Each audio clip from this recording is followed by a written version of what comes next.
সংসার করতে গেলে যতটা ধৈর্যের প্রয়োজন ঠিক ততটাই টেকনিক জানার ভীষণ প্রয়োজন। আর যদি সঠিক টেকনিক দিয়ে সংসারটাকে চালাতে পারো তাহলে দেখবে সংসারের কাজগুলো আরও দ্রুত গতিতে কিন্তু তোমার হয়ে যাবে এবং সময়ের আগেই কিন্তু সংসারের কাজগুলোকে তুমি ঠিকঠাক করে গুছিয়ে নিতে পারবে। তাই সংসার করতে গেলে যেমন বুদ্ধির প্রয়োজন তেমনি কিন্তু সবার প্রথমে টেকনিক জানাটা ভীষণ প্রয়োজন। টেকনিক জানতে পারলেই তোমার সংসার জীবন কিন্তু খুব সহজ হয়ে যাবে এবং অনেকটা সুখেরও হবে। আর সেক্ষেত্রে দিন শেষে কিন্তু তুমি নিজের জন্য অনেকটা সময়ও বার করতে পারবে। তো সবার প্রথমে আমাদের সংসার করতে গেলে কাজগুলো গুছিয়ে করার টেকনিকটা জানা কিন্তু অবশ্যই প্রয়োজন। গুড মর্নিং বন্ধুরা, সকলকে সুপ্রভাত ও নমস্কার জানিয়ে নদিয়া জেলার রানাঘাট থেকে আমি দীপিকা আমার সুন্দর ঝলমলে নতুন আরও একটি ব্লগে তোমাদের অনেক ভালোবাসা রইল। চলো আজকের ব্লগটা কিন্তু আমি একদম সকাল সকাল শুরু করে দিলাম। উঠেছে কিন্তু ওই ভোর 5টায়। কালকের ভিডিও যে ভয়েসটা দেওয়া বাকি ছিল তো সেটাই দিয়েছিলাম। তারপর সকালে সমস্ত বাসি কাজকর্ম সেরে সব কিছু করে একদম ড্রেসটাকে চেঞ্জ করে নিচে চলে এসে চা করলাম। আর চাটা কিন্তু বসিয়ে দিয়ে আমি মাথাটাও আজকে ফ্রেশ হয়ে নিলাম। দাঁতটা তো ওপর থেকে ব্রাশ করে চলে এসেছিলাম আর মেশিনটাকেও কিন্তু চালিয়ে দিলাম। আর প্রত্যেক দিন কিন্তু আমি সকালবেলা এইভাবেই মেশিন চালিয়ে তারপর কিন্তু সমস্ত সংসারের কাজগুলোকে আমি করে থাকি। দুজনের জন্য 2 কাপ গ্রিন টি আর বাবুর জন্য আর অন্বেষার জন্য করে নিয়েছি দুধ। কালকে ফ্রিজে দুধ রাখা ছিল সেটাই জাল দিয়ে নিলাম। তো বাবুর দুধে চিনি দিয়ে দিলাম কারণ ও চিনি ছাড়া খাবে না। আর অন্বেষার দুধে কিন্তু আমি চিনি মেশাইনি, তার কারণ ও মধু দিয়ে খাবে। আর কয়েকটা কিশমিশ ওর জন্য আমি ভিজিয়ে রেখেছিলাম, ধুয়ে রেখেছিলাম, সেটাই আলাদা একটা কাপে দিয়ে দিলাম। এবার ওর যেমনভাবে ইচ্ছা ও ঠিক তেমনভাবে নিয়ে খেয়ে নেবে। সবার খাবার দাবার রেডি, এখন ওদের খেতে দিয়ে দেব। ছেলে আর মেয়েকে খেতে দিয়ে চলে আসলাম বিছানাটাও গোছাতে। আর আজকে যেহেতু সকাল সকাল সবাই উঠে গেছে, সত্যি যদি সকাল সকাল সবাই উঠে যায় না তাহলে কিন্তু বিছানাটা খুব তাড়াতাড়ি তোলা হয়ে যায়। আর যদি একটু দেরি হয় না, বিছানাটা পড়ে থাকলে খুব খারাপ লাগে, নিজেরই ভীষণ খারাপ লাগে। আর এই ঘরের বিছানাটা একমাত্র অন্বেষার জন্যই পড়ে থাকে, তার কারণ ও অনেকটা বেলা করে, যেদিন বাড়ি থাকে ঘুম থেকে অনেকটা বেলা করে ওঠে, আর যেদিন পড়া থাকে সেদিন তো খুব তাড়াতাড়ি উঠে যায়।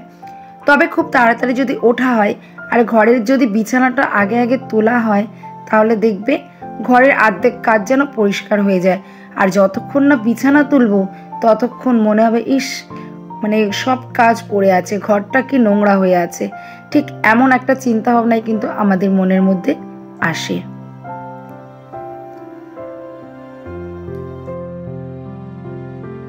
বিছানাটা গুছিয়ে আমি এদিকে চলে আসলাম কাঠের উনুনে ভাত বসাতে। আর দেখতে পাচ্ছ আজকে নাইটির উপরে কিন্তু একটা মোটা সোটা গেঞ্জিও পরে নিয়েছি।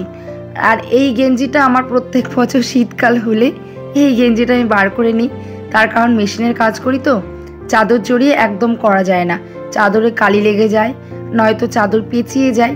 তো এই জন্য এরকম মোটা আরেকটা গেঞ্জি ছিল কালো রঙের, সেটা এই বছর আর পরবো না। গত বছরই ওটাকে বিদায় দিয়ে দিয়েছি কারণ ওটা অনেক বছর পরেছিলাম আমি। তো এবছর এই সবুজ গেঞ্জিটা বার করে নিয়েছি, এটাও পরি অন্যান্য বছর। তো সবুজ গেঞ্জিটা এই বছরের জন্য রেখেছি আর কি।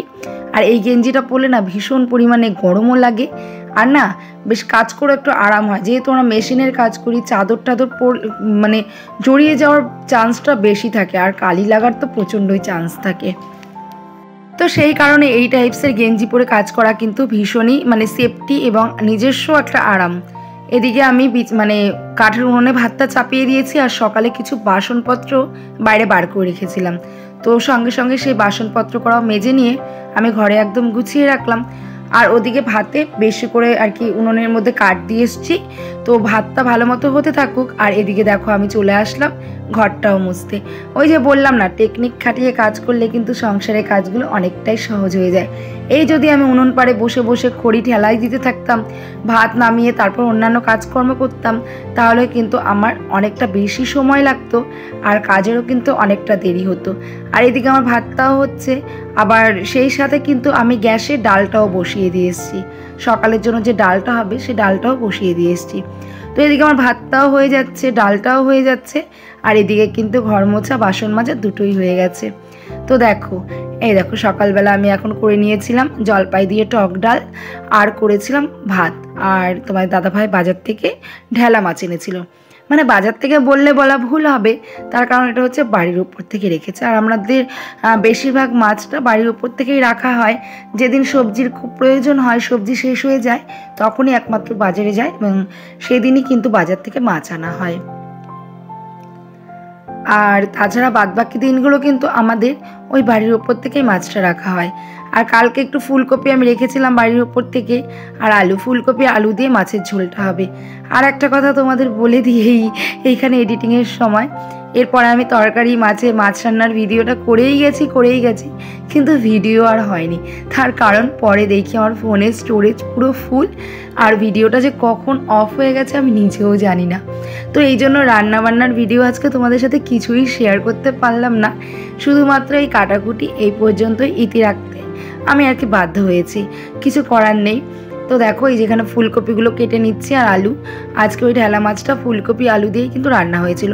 আর শীতকালে কিন্তু সবজির একদমই সমস্যা হয় না, তার কারণ শীতকালে অনেক সবজি। আর আজকে না সরি এই বছর প্রথম আমাদের বাড়িতে আজকে ফুলকপি রান্না হলো। তো যাই হোক, রান্নাবান্না করে সবাই সবার মতো খেয়ে নিয়েছিল, আর আমি অনেকক্ষণ কাজ করছিলাম। যেহেতু শীত পড়ে গেছে, মুখটুক কিন্তু এখন সবারই টানে, আর সবারই কিন্তু উস্কো খুস্কো শুকনো শুকনো একটা ভাব মুখের মধ্যে চলেই আসে। আমার তো এমনটা আসে, আর কার কেমন আসে জানি না, তবে আমার মনে হয় গরমের দিন থেকে শীতের দিনে সবার মুখটুকে একটু শুকনো শুকনো লাগে আর কি। তো সেই কারণে দুধ দিয়ে আগে একটু মুখটাকে ক্লিনজিং করে নিলাম, আর আজকে একটু স্কিন কেয়ার করব মুখের জন্যই একমাত্র।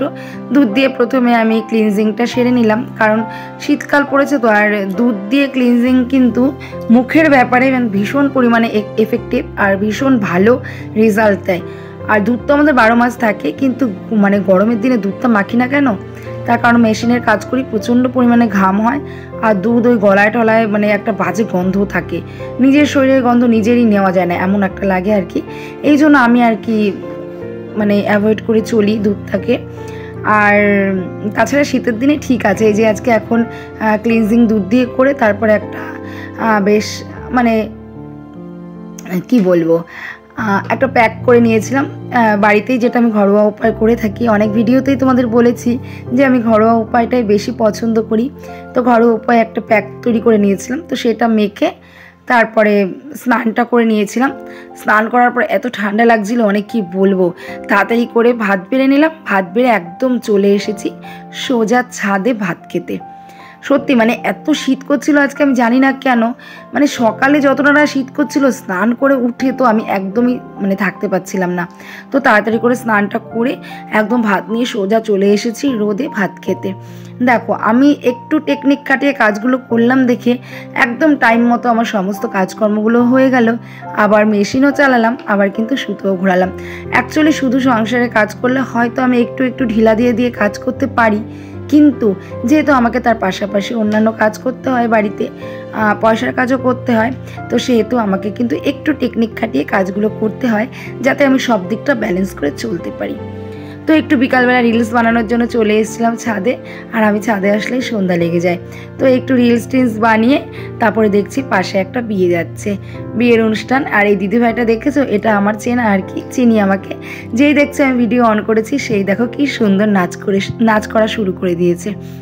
তো চলো আজকের ভিডিওটি তোমাদের কেমন লাগলো অবশ্যই একটু কমেন্টস করে জানিও প্লিজ, আর ভালো লাগলে একটা লাইক একটা কমেন্ট। তো চলো আমরা বিয়ে বাড়ির নাচ দেখতে দেখতে এখানে এই ভিডিওটা শেষ করব, আর নতুন আরও একটি ভিডিওর আমন্ত্রণ জানিয়ে আজকের মতো টাটা, সবাইকে ভালো থেকো, সুস্থ থেকো।